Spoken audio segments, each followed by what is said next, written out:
Hey,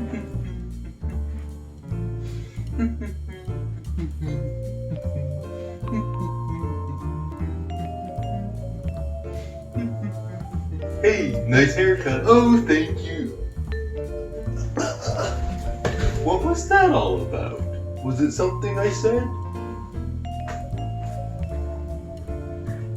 Hello everyone and welcome to another Blender VFX tutorial. In this tutorial we're going to be creating this funny little VFX shot right here where the person in the mirror is like a separate person and he starts talking to the real person, and it's a pretty easy VFX shot to do, but it has a great result. So one of my viewers was actually requesting that I do some more VFX tutorials, and I have been wanting to do some more VFX tutorials, and so I thought this would be a fun one to do. So first let's go over how to film your VFX shot. So the first important thing is to set your camera to manual. So hopefully you can set your camera to manual. I was just using my phone camera, and my phone camera has some manual settings. So you're just going to need to look in your camera settings and hopefully you can change it to manual. Why it's important to change it to manual is because if you have it on auto, then the exposure is probably going to change. And if the exposure changes, then when we mask out the shot, you're going to be able to see where the mask is, and it's going to be harder to blend together. So just changing your camera to manual will really help so the exposure stays the same, and then you can adjust the exposure in the camera settings. And then also I think setting the focus to manual is important as well, because I filmed this a few different times. I was trying to get it to look really good, and one time the focus changed a little bit and then that kind of messed up the shot, and so I decided to refilm it. The second thing is to put your camera on a tripod. So because I was filming this with my phone doesn't have a tripod mount. So what I did is I bought this little thing right here. You just screw it into a tripod and then it kind of clamps down on the phone. So if you're using a phone, maybe you could get something like that. Really, your camera just has to be perfectly static, so your camera can't move at all, because if it gets moved around, then it will mess up the masking. So just make sure it stays exactly the same. And also make sure it doesn't get bumped while you're filming, because one time when I did this, when I was kind of running away, it actually made the camera bump because I was running, and that kind of bumped the floor and it kind of bumped the tripod. So just make sure the camera doesn't move. The third thing is, while you're acting, try not to overlap the other person that you're mirroring, because if you overlap it, then you're probably going to have to go in and like manually like crop out the little hand if it goes over. You could do that and it would make it maybe look more realistic, but it's just kind of harder to do. So I just made sure that my hand or anything didn't go over the other person. And then the last important thing is to get the timing right. Now this might just take a couple of tries. I actually filmed this quite a few different times, because if you don't get the timing right, then the other person might start talking, and then the other person will maybe be talking over them, or there might be kind of like an awkward pause. So really just try to get the timing right. I was kind of counting in my head while I was acting to just try to keep the timing the same, and you may just need to film it a few times to get it right. Alright, so with those things out of the way, here is how you film it. So the first thing that you need to do is you need to walk into the shot. I just started combing my hair. Of course you can do whatever you want, but just walk into the shot. There's a mirror right here, and then I just start combing my hair. And just comb your hair for a little while. And then I didn't turn off the camera or anything. Just keep the camera rolling, and you can edit it in the video editor. Just keep the camera rolling, and you're going to go to the next part. So the next part is you're going to film the person in the mirror. So you're just going to have them kind of talking. So I just said like, hey, nice haircut. And then I was kind of counting in my head. You can see I just kind of like looked down, and I was pretending that I was looking at someone else through the mirror. And then I was like, oh, what was that all about? And then I just walk out of the shot. All right. So then I keep the camera rolling, and then I walk back in and I do the other person, the real me who is not in the mirror, who's actually in real life. So then I have me combing my hair. And also I just like to leave like a good 5 seconds of me combing. That way I can kind of adjust it and it'll help to get the timing more correct. So I just kind of was combing and combing. And then I said, oh, thank you. And then this is where you have to get the timing right, because if you talk too fast or too slow, or if you don't give enough time, then it could get messed up and it might just seem a little bit weird. So just try to get the timing correct. You could like set a timer or something. Really, I just tried it a bunch of times until I got it right. So then I say, oh, thank you. And then I act really surprised that I see the mirror person acting differently. And then I just run out of the shot.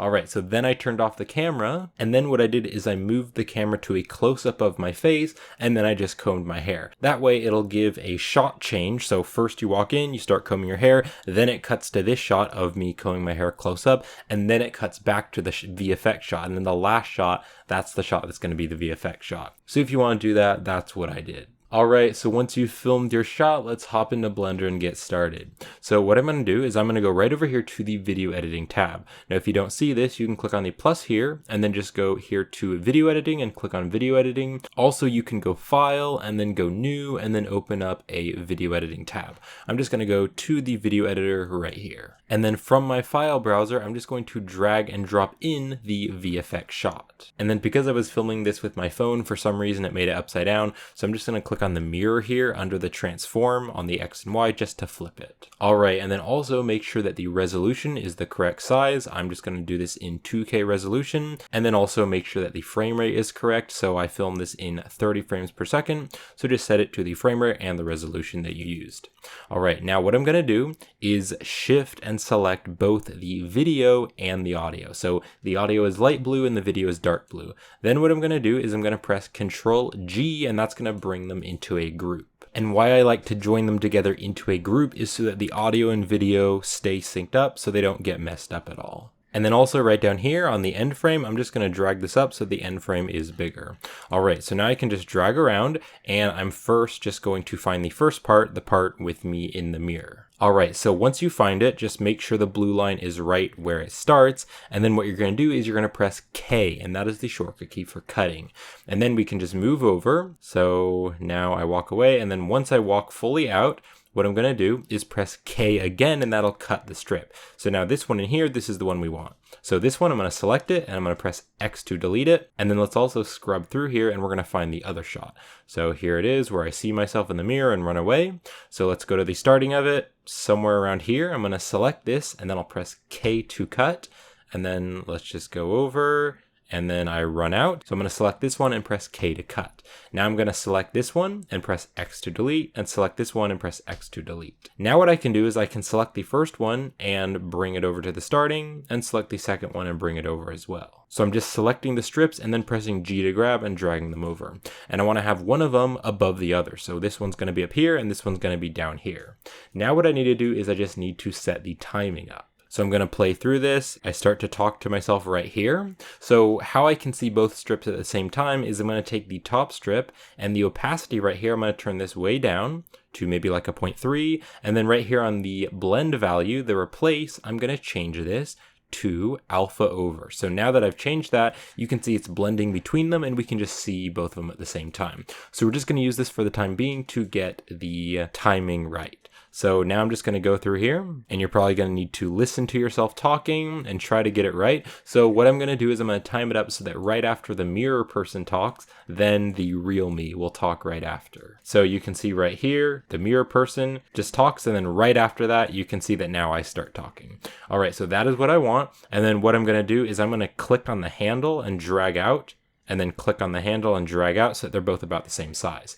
Now I can just figure out where I want to start them. So I think I want them both to start right there. That's fine. So I'm going to move to frame 1, and then I'm going to select this one, press K to cut, select this one, press K to cut, and then these other pieces right here, I can just press the X key to delete them. Now I'm going to go over here and just go to the end, so just figure out where the end is going to be, and I'm saying, oh, was it something I said? And then I walk out. So I want to end kind of about here.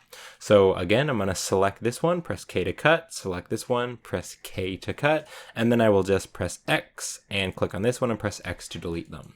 All right, so now we have both shots and they're both the exact same length and their timing is correct. So now I'm going to go right here to the end, and you can see that the last frame here is frame 540. So right here on the end frame, down here in the corner, I'm going to type in 540 so that the end frame ends at 540. And then I'm also going to click back on this first one right here, and I'm going to turn the opacity all the way back up to 1 because I don't need that blending anymore. So now what I'm going to do is I'm going to render these out into 2 different video files. Then in Blender's compositor, we're going to use the mask, and we're going to blur the mask, and we're going to make them seamlessly fit together, and then we'll render that out throw that back into Blender's video editor, and render it into the final video. So let's just go File and then click on Save As. And I'm just going to save this in a folder with all my other tutorial files, and I'm just going to call this one Video Edit. Okay, we're going to come back to this later, so click on Save As. So now what I need to do is right here, I need to click on the outputs to set an output for our rendered videos. So I'm going to click on this little icon right here. And again, here is the folder with all of my files.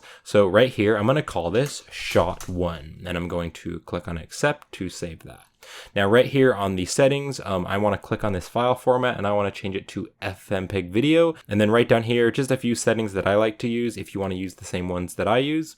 The container, I like to set this to MPEG-4. The video codec, I like to set this to H.264. And then the output quality, I set it to medium quality, and the encoding speed, I set that to good. And then right down here on the audio, I set the audio codec to AAC. So now you can just press Ctrl S again to save, and then you can just go render and click on render animation. All right, and the first video is done. So I'm just going to press escape to escape out of this. Now this one right here, the first one, the top one, I'm going to press H to hide the strip. So now we can preview the second strip. So then right here on the output, I'm going to click right here to rename it, and I'm going to call this one Shot 2. So you can see now it says Shot 2, and then it's going to be a video file, so it's the same settings. I'm going to press Ctrl S to save, and then I'll go render and render out the second video. All right, and it finished rendering. So right over here in my file browser, you can see that we have Shot 1 and Shot 2. So now we're going to open up a new Blender file and do the compositing. All right, so here we are in a new Blender file. What I'm going to do is right over here on these tabs here, I'm going to click on the compositing tab. Then we're going to click on use nodes to add the nodes. And then we don't want the render layers because that's going to render 3D stuff. I don't want that. So I'm going to press X to delete it. And then I'll press Shift A, and I'm going to search for a movie clip node. And then we can just click on open. And then here's the folder with all the files. So the first one I'm going to open up is Shot 1. So I'll open this clip up, and then I'm going to click on this, press Shift D and duplicate it and drop it here. And then I will click on the file icon again. And this time I'm going to open up Shot 2. So here is Shot 2. Let's just open this up. Okay, so now we need to blend these two shots together. So to blend them together, I'm going to press Shift A. We're going to search for an alpha over node. Here's the alpha over node. I'm just going to drop it here, and then I'm going to take this image, plug it into the bottom one, and then take this image and plug it into the top one.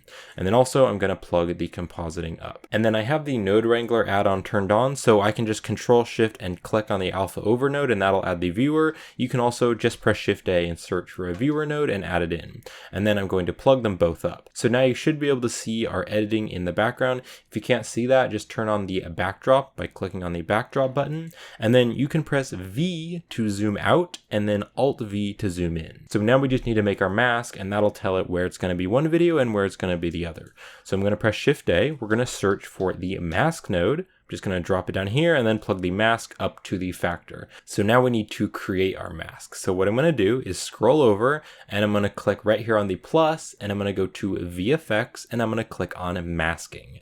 Now when we open this up, there are a lot of things here that we don't need. So I'm just going to click right here and drag up to kind of get that out of the way. And then let's click on open. And then again, right over here in my tutorial files, I'm going to click on Shot 1, double click on that to open it up. And then right here, there is a timeline, so we can scrub through this.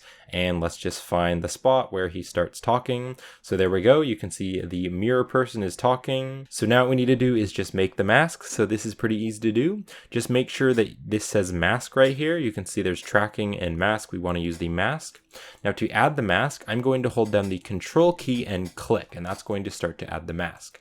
Now I found that for this shot, right in here is the best place to add it. So I'm just going to Control and click, just holding down the Control key and clicking, and I'm just going to add the mask going all the way down here, and then click, and then I'm going to Control and click, Control and click, and then Control and click. So we've just masked out this side, and then this is going to automatically merge. Now it's important to play through your video and make sure that the person doesn't overlap. So just play through it, make sure that he doesn't overlap the mask, because you can see like my hand comes up here, but there's plenty of space right there. And I do want there to be a good amount of space because I'm going to blur this so that like any shadows or anything get blurred. And then also what you could do is you could click right over here on the file icon and you could open up the second shot as well. So just open that up and you can play through this. And again, just make sure that like your hand doesn't go over, just make sure it doesn't overlap the mask. And that all looks good. So now I'm just going to click right back over here on the compositing tab.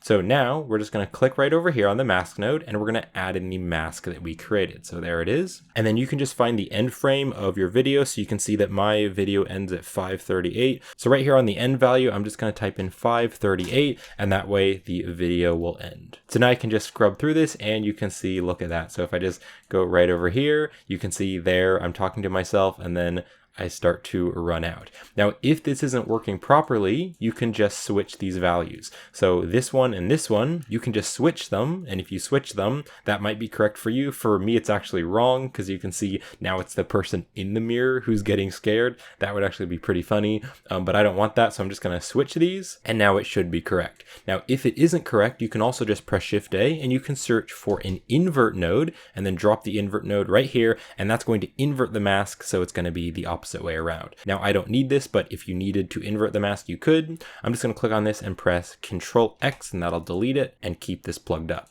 All right, so that is correct. Now, if you zoom in here, you can see it does look pretty good. And because I set my camera to the manual exposure, it is helping a lot so that the lighting doesn't change. But you can see if I zoom in here, you can still see that mask just a little bit. And this is just because of shadows and different things like that. The lighting just got changed a little bit because I was moving around, so the shadows changed and things like that. So there's a really easy way to fix this. We're just going to press Shift A and we're going to search for the blur node. I'm just going to drop the blur node right here. So now the mask goes into the blur and then the blur goes into the factor. So now I can just click and change these values. So I'm going to click, drag down and then let go. And that way we can change both values at the same time. So I'm going to type in maybe 100. And now you can see that it's all nice and blurred and you cannot see that mask at all. Now I have the Node Wrangler add-on turned on, so I can just Control Shift and click on the blur and that's going to preview it. And you can see that looks pretty good. So this is what the mask looks like. And so it's telling it where it's going to be one video and where it's going to be the other. So you can see this blur node is just blurring where the edge of the mask is. You can see without it, it's like super sharp. So the blur node just blurs it and even blends between them. So there we go, that looks really good. So now we can just render this out and then throw it back into Blender's video editor and add in the audio and things like that. So let's go right over here to the render settings. Now the frame rate, make sure it's set to the correct frame rate. My one was 30 frames per second. And then also I'm doing this in 2K resolution. And then right over here, we need to set an output. So I'm going to click on the file icon. And then right here in my files, I'm going to click on the plus here on the folder to add a new folder. And I'm just going to call this one rendered images, and I'm just going to go inside this folder and then click on accept. Now, if you wanted to, right here on the file output, you could render this out as an FFmpeg video and then just add it into Blender's video editor. I've found that sometimes there can be some glitches and issues, so I'm going to render all these out into frames, so picture frames, and then I'm going to add that in as an image strip, and then we'll render that out to the final video in Blender's video editor. So you could use the video if you wanted to. I'm going to use the JPEG file format, and then the quality here, I'm going to turn this up to 100. So let's just press Ctrl S to save this file, and I'm just going to save this one as compositing.blend just in case it crashes or something. We won't have to redo this, so I'm going to save it as compositing.blend and then save Blender file. All right, just press Ctrl S to save again, and then we can go render and then click on render animation. And it's almost finished and it's done. So I'm just going to press Ctrl S to save this, and then you can see right over here in my file browser, here is all of the rendered frames in that folder. So now what I'm going to do is hop back over to our video editing Blender file and we'll finish this up. Alright, so here I am back in my video editing Blender file. So what I'm going to do is press Alt H to unhide this so that we have both of them. Why I want both of them is because I want to hear the audio. So we have the audio of the first one, the first person talking, and we have the audio of the second person talking. Now there are the video files as well, but we can just add the finished rendered frames right over the top of them, and that way we won't see these videos, but we will hear the audio from them. So I'm just going to go over to the first frame, and then I'll press Shift A, and I'm going to go right down here to image sequence. And then I'm just going to go into the rendered frames right here, and here are all the renders frames. So I'm just going to press A to select all of them, and then I'm going to click on add image strip. And this is going to add this in as an image sequence. So now we can just play through this and check it out. You can't really see that at all. It looks quite good. All right, so just check over it to make sure it looks good. So now what you can do is you can just render this out as a final video, but I want to add in those first 2 shots that I also filmed, and then I'll add this in afterwards. All right, so I just went ahead and added in those 2 other shots here. So you can see here's the first shot, and this is just me walking in and just combing my hair, and there's no VFX. And then here is the second shot. So this is just a close-up of me combing my hair. And then here's the VFX shot, and here are the 2 audio files. There are the 2 video files as well, but because the rendered images is up here on the top, you're not going to see the video files. You're just going to hear the audio from them. So that way, both of the characters can talk, and you can hear both of the audios. So now what you can do is you can just set the end frame. So you can see right over here, here's the end frame. And if you want to add in some funny music or something like that, you could definitely do that. So now I'm just going to render this out to a final video file. So I'm just going to click right here, and I'm just going to render this out in my folder of tutorial files. And then right here, I'm just going to name it to final VFX shot. And then I'm just going to render this out as an FFmpeg video. And again, if you want to see the settings that I'm using, I'm going to set the encoding container as MPEG-4. The video codec, I like to use H.264, and then I set this at medium quality and good. And then right here on the audio codec, I like to set this to AAC. So just press Ctrl S again to save, and then you can go render, and then click on render animation to render out the final thing. Alright, and it finished. So over here back in my file browser, here's the final VFX shot. So there we go, that is it. That is the VFX shot. It's pretty easy to do. So that's going to be it for this Blender VFX tutorial. Thank you so much for watching, and I hope you enjoyed the tutorial. And I hope to see you in a future video. What was that all about? Was it something I said?